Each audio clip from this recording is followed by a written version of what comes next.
총리 공보실장입니다. 권한대행님의 지시를 받아 박영수 특별검사의 수사기간 연장 요청에 대해 입장을 설명드리겠습니다. 박영수 특별검사의 수사기간 연장 요청에 대해 오랜 고심 끝에 이를 승인하지 않기로 결정하였습니다. 이번 특검 수사는 과거 11차례의 특검 사례와 비교해 볼 때 역대 최대 규모의 인력이 투입되었으며 서울중앙지검 특별수사본부의 수사기간을 포함하면 총 115일이라는 짧지 않은 기간 동안 수사가 이루어졌습니다. 그간 특별검사를 비롯해 특검보와 검사, 수사관 등 수사팀 전원이 열심히 수사에 임한 것으로 알고 있습니다.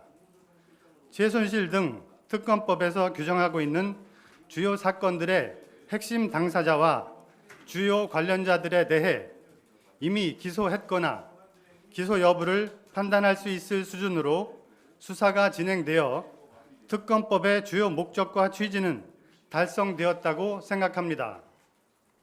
일부 마무리되지 못한 부분에 대해서는 국회에서 여야가 합의하여 마련한 관련 특검법에 따르면 특별검사가 수사를 완료하지 못하거나 공소제기 여부를 결정하지 못한 경우 사건을 관할 지방검찰청 검사장에게 인계하여야 한다고 규정하고 있으므로 이에 따라 검찰이 특검의 수사 결과를 토대로 엄정하게 수사를 계속할 것입니다.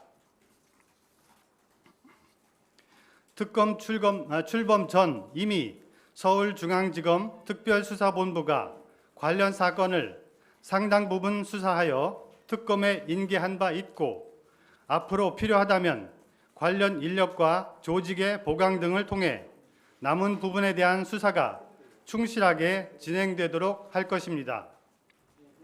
만에 하나 추후 검찰의 수사가 미진하여 다시 별도의 수사 체계가 필요하다고 판단되면 정치권에서 협의하여 새로운 특검 등을 추진할 수도 있을 것입니다.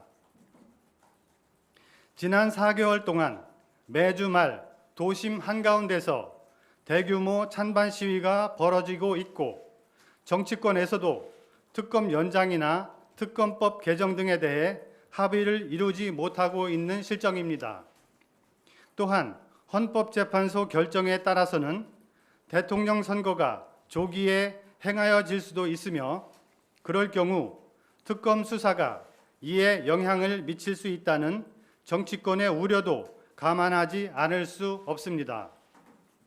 이러한 상황에서 국정 운영을 책임지고 있는 대통령 권한대행으로서 매우 어려운 결정이었으나 고심 끝에 지금은 특검을 연장하지 않고 검찰에서 특검에 이어 수사를 계속하도록 하는 것이 국정 안정을 위해서도 바람직하다고 판단하였습니다.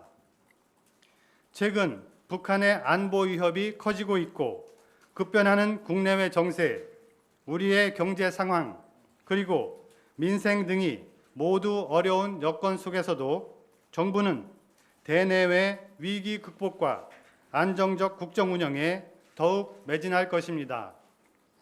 이상으로 발표를 마치겠습니다. 감사합니다.